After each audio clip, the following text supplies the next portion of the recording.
Hi, I'm Norm Abram. Welcome to the new Yankee workshop, where today we're going to build this curved Hearthside Settle. You know, if you have a fireplace, you're going to want to have one of these. And I'll show you how to build it coming up next, right here on the new Yankee workshop. The new Yankee workshop features the craftsmanship of Norm Abram and is made possible by Parks Corporation, makers of safe and simple, environmentally responsible stains and finishes that enrich, protect, and preserve the natural beauty of wood. Vermont American, the blades, the bits, the tools to make American workmanship better. Vermont American, the power in power tool accessories. And by Ace Hardware, helpful hardware men and women dedicated to providing service, selection, and friendly advice. The things you need and need to know. Ace is the place. You're looking at Gloucester Harbor, and we're about 20 miles northeast of Boston. And on this granite outcropping sits Beauport. Now, this was the home of Henry Sleeper, and he was an early 20th century interior decorator and antiquarian. Today it is looked after by the Society for the Preservation of New England Antiquities. Inside is a treasure house of antiques and decorative arts. Come on. Boy, look at this room. Here at Beauport, this is known as the Pine Kitchen. And why not?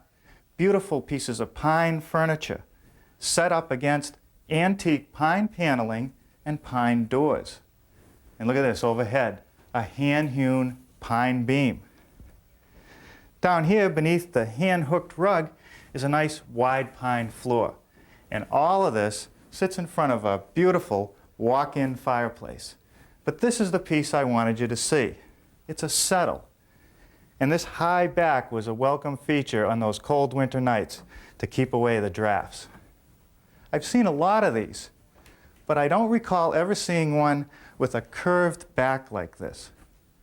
And look at how it's made.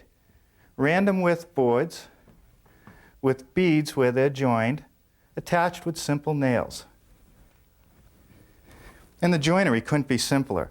Just a butt joint along this edge. I think this was something that was probably made by the local carpenter with simple hand tools. But what I really like about it is its proportions, especially that curved back. I think we should take a shot at reproducing this back at the shop. Before we get started, I'd like to reassure you that if you'd like to build an exact copy of today's project, that a measured drawing and a materials list is available. And you'll hear more about that before the program ends. Now I'd like to talk about shop safety. Be sure to read, understand, and follow all the safety rules that come with your tools.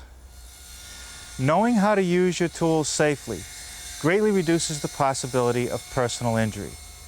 And remember this, there is no more important safety rule than to wear these safety glasses. Now I'll show you how I built today's project. But when it came time to build our prototype settle, I made a couple changes. One was to close in the bottom, and the other was to provide this access hatch. I did that for a couple reasons. Closing in the bottom made the settle a little more stable, and the access hatch gave me a nice storage area. Now, if you had this in front of a fireplace, you could store your kindling and fireplace accessories in there. Or if it was in a hallway, you might store boots and gloves and wintertime things. Now, to get started, I glued up some panels. Here's one for one of the sides. Here's another side panel. And this large panel is for the seat. Now, the first thing I want to do is scrape off the excess glue and lightly sand both sides.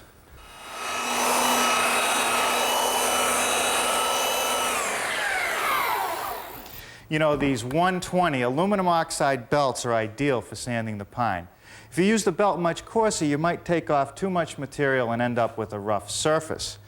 Another thing that I like to do is extend the life of the belt, and that's done very easily using these rubber belt cleaners. It's sort of like a crepe rubber.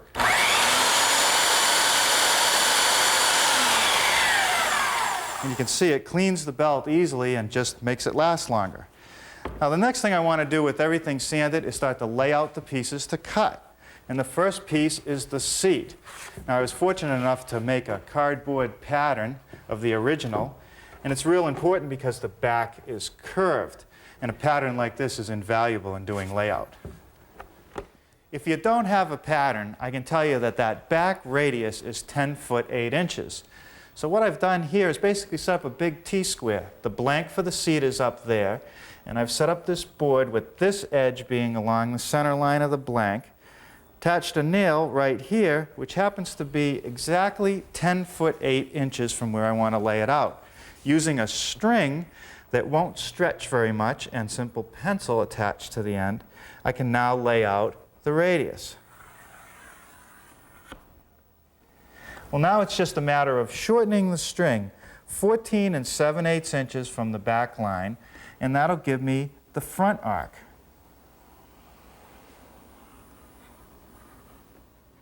To lay out the side cut, the first thing that I do is make an equal measurement from the center line to each side along the back arc. Then take my string, which is like a spoke in a wheel, stretch it out, put it on the back mark, mark the front edge, and simply connect it with a straight edge. Now, before I actually cut out this seat blank, I want to point something out to you. Along the back, there are 3 more pieces with the same radius as that seat. This top member, this piece right here, and another piece that you can't see under the floor of the chest. Now, I suppose I could try to put all of those pieces together, 4 pieces of wood, and run them through the bandsaw. But I think the piece is a little too big, and it would be very awkward to put it through the saw. So what I'm going to do is use my jigsaw, my electric jigsaw, and with this I can only really cut 2 pieces, mainly because of the length of the blade. So what I've done is I've taken a piece of 1 by 10 and fastened it underneath the seat blank. In fact, it's a little bit longer, so that as I cut along my radius line, I'll end up with another piece. And this will actually become that top cross member.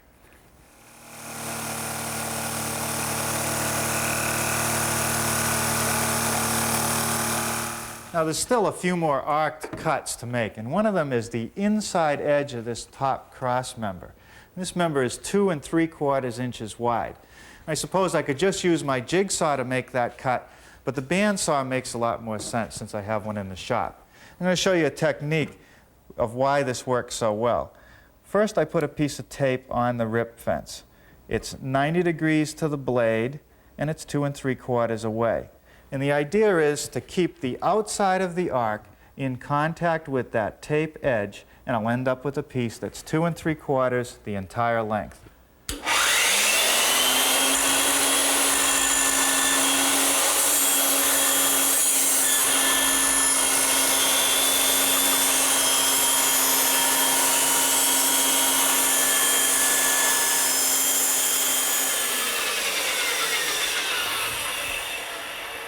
Not bad. Now I've got to make a piece that's 4 inches wide. Well, that takes care of all the curved pieces I need for the back of the bench. Now I need some for the front of the bench. There's 2 pieces, one up here at the top and one down at the bottom, to which I fasten these boards. Now the radius is again different because it's in 2 3/4 inches. So what I'm going to use is the salvage from my front cutout of the seat. And here it is over here. This is the piece that's left over, and I fastened a couple boards together for the top and bottom cleat. I'll just set the salvage on the board, and using a compass set at 2 3/16, the difference of that radius, I'll lay it out. And now I'll just cut both boards at once.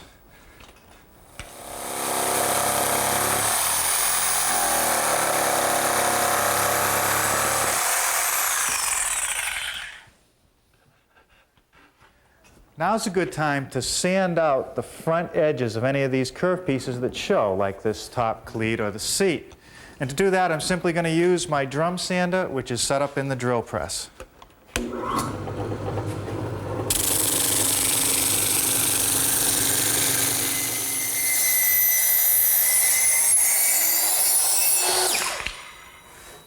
Now, to trim the ends of both the seat and all the cross members, I'm just going to use my little lightweight circular saw.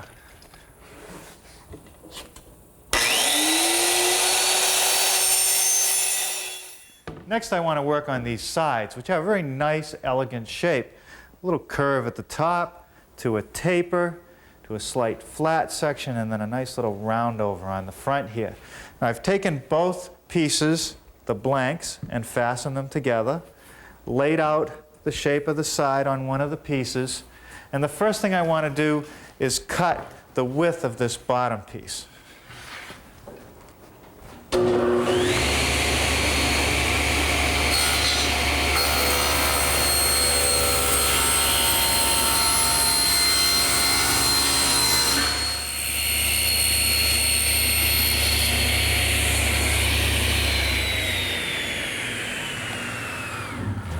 Oh, my panel cutter sure makes an easy job of squaring up the bottom.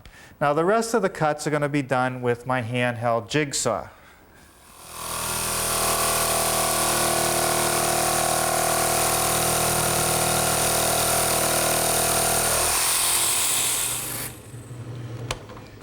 Well, that takes care of the cutting and the sanding of the edges of our side pieces.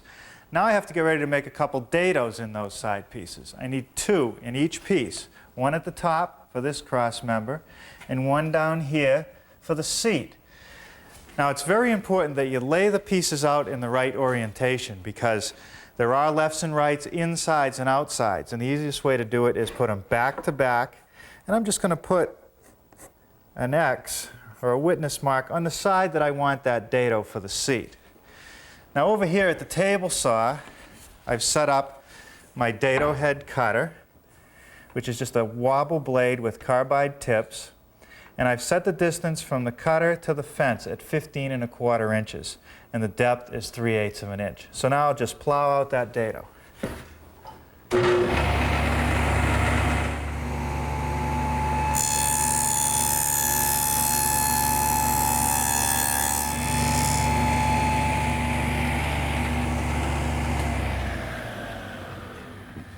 Now, you might have noticed that I pushed that piece through very slowly, and that's so that I minimize any chipping that might occur because of the dado head. Well, there's the witness mark for the top dado.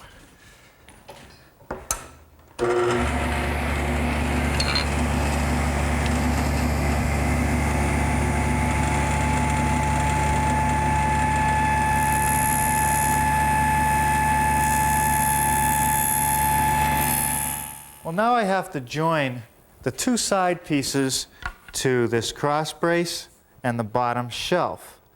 Now here I'm going to use a technique known as biscuit joinery. And all I do is line up the piece where I want it, put a pencil mark on both pieces where I'm going to install these little beach biscuits. And what happens is these really swell up when you get some glue, so it's a very strong joint. Now to make the slot for the biscuit to fit in, I use this biscuit joiner, which is a tool specifically designed to pivot and plunge this little saw blade so that it makes a half moon for the biscuit. Watch.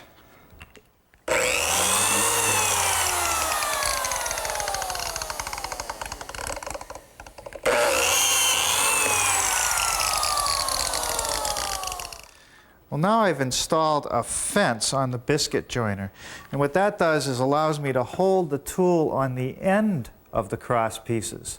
And I just line up my pencil mark with the scribe mark on the tool and cut the slot.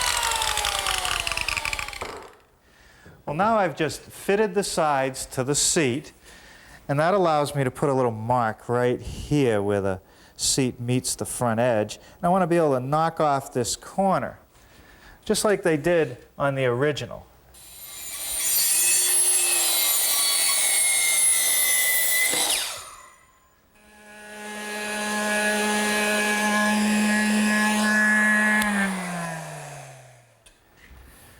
Before I do any assembly, there's one more operation I want to do, and that's to ease the front edges of this cross piece up at the top and on the seat. And to do that, I'm just going to use my router. And I've set it up with a 1/4 inch bit, but it's just barely sticking up. I don't want that full quarter round. I just want to kiss the edge and ease it just a little bit.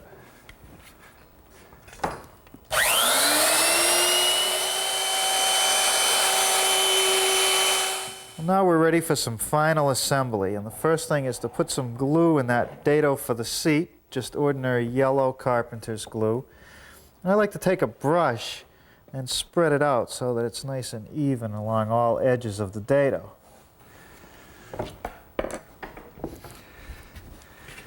Now we'll just slip it on, drive it together using my rubber mallet. Okay, now I'm ready to nail it together. And notice I've put a very light pencil line here, which is right in the center of the dado, so I can get the nails in the right place. You could nail it by hand, but I'm going to use the pneumatic nailers that we have here in the shop. And I'm just using a 4-penny finish nail. A little bit of glue on the biscuits, and then I stick them in the side of our bench. And they'll join the side to the cross piece and the bottom. Now this is the part of the assembly that I have to move relatively quickly. I want to get good coverage of the glue on the ends of the boards and in the slots for the biscuits. At the same time, I want to get it all together before the glue sets up. Now first is this 4-inch cross piece, which I'm just going to try to get a line with my biscuits. And I'm going to put one nail in this end to hold it in place.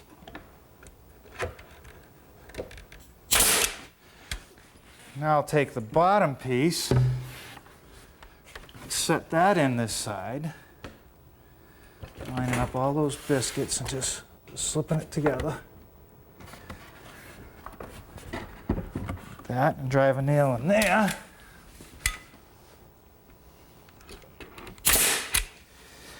Okay, now I got to come down this end and try to fit both of these pieces together at the same time. Well, you know, it doesn't take long for the glue to start swelling up these biscuits. Okay, and now I'll put a nail in from this side. Well, now a couple clamps to hold it all together while the glue sets up. And now I'm ready to put the top cross member in. A little bit of glue in the dados and some nails.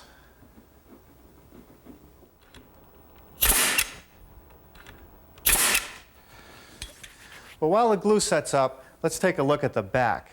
Notice that the boards are random in width, 5 inches, 6 inches, 4 inches, 4.5 inches, and so forth down the line. Now over here, up against my lumber rack, are several boards for the one we're working on. Again, random widths. And let's look at some of the details. This board has 2 grooves. And the next board has 2 tongues, one on each edge, and beads, front and back and on each edge. Because remember, this piece is going to be viewed from both sides. The next piece, 2 grooves. The next piece, 2 tongues, and so forth down the line. Now, one of the other details was that the boards on the back were knotty pine on the original, and I wanted to carry that through. So now I'll show you how I made some of these pieces. I started out with number 2 pine, which gives me the knots that I wanted. But the surface of number 2 is a little imperfect, sometimes a little rough. It's meant to be painted and used outside. So you could sand all these pieces smooth, but what I like to use is my thickness planer. Take a 30-second off each side and you'll end up with a nice smooth surface to work with.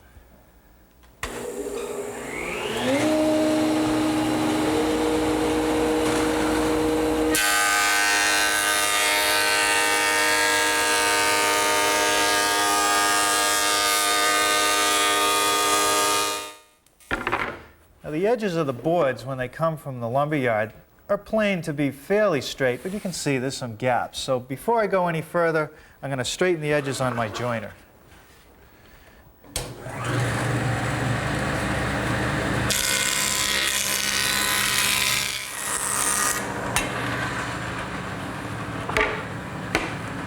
That looks pretty good.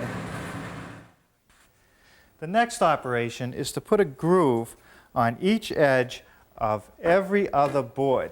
And I'll use my router table to do that. I've set it up with a 1/4-inch slot cutter, a fence, and this feather board which holds the stock tightly down to the table. And I'll end up with a groove about 5/16 of an inch deep on each edge.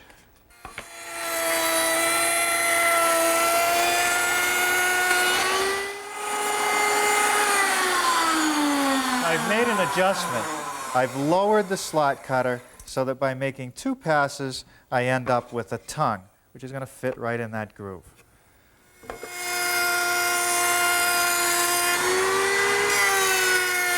One final operation I'll do over here on the table saw. Remember that each piece that has a tongue on each edge gets a bead. And that bead comes in about like this on both sides and both edges.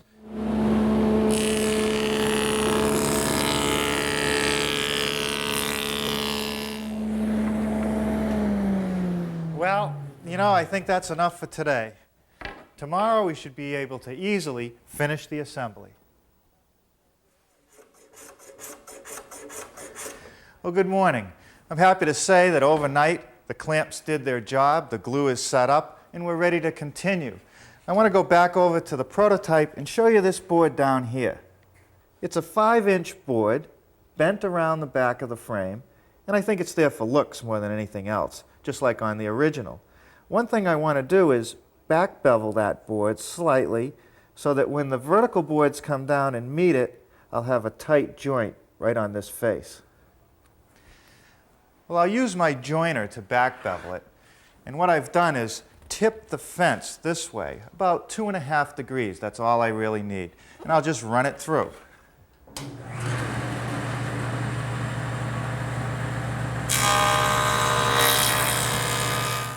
Well, here's the tricky part, trying to bend the board around the back of the frame. Now, I'm not going to try to start exactly even with the side. I'm going to leave it a little long and trim it off later. The first thing is to apply a little glue, maybe only about 1 foot on the back for now, just to get it started, and some along the edge. I'm going to have to clamp this in place. Now, that's pretty good. Now what I'm going to do is use a few screws, because there's going to be a lot of force trying to come back on this piece. So what I'm going to do is just drill a hole down into the side frame.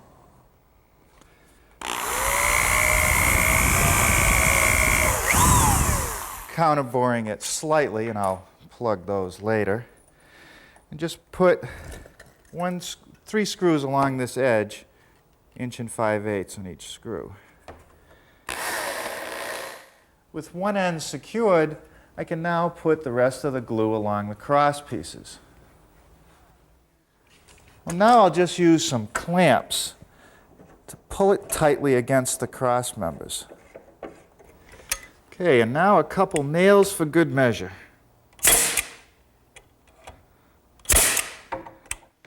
And now just a couple screws on this end to secure it. Well, this seems to be secure, so now I can remove the clamp. And I'll square a line, cut it off, trim it just a little bit long.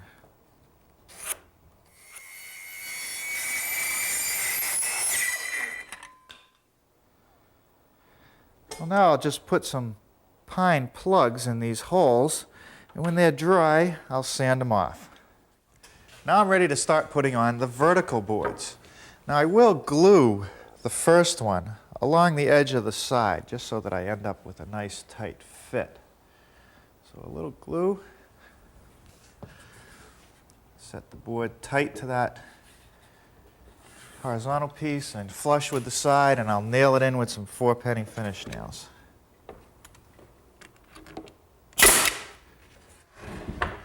And now I'll attach the rest of the boards.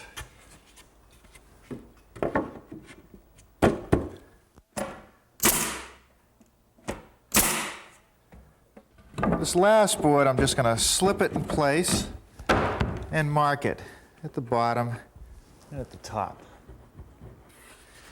And now I'll rip it to the widest width, and after it's installed, I'll belt sand any excess.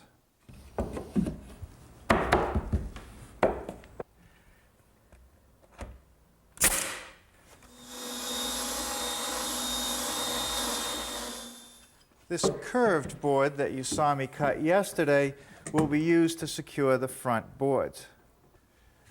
Now, just as with the back, these pieces are secured with 4-penny finish nails. Well, now all that's left to do is cut the hatch in the seat. Now this one is a little tough.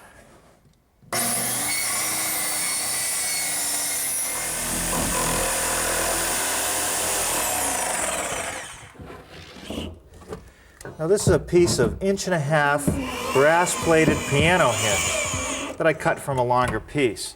And I'm just temporarily fastening it to the seat with a couple screws so that I can use it as a gauge, because I'm going to have to plane the back of the seat until I get this front edge to align.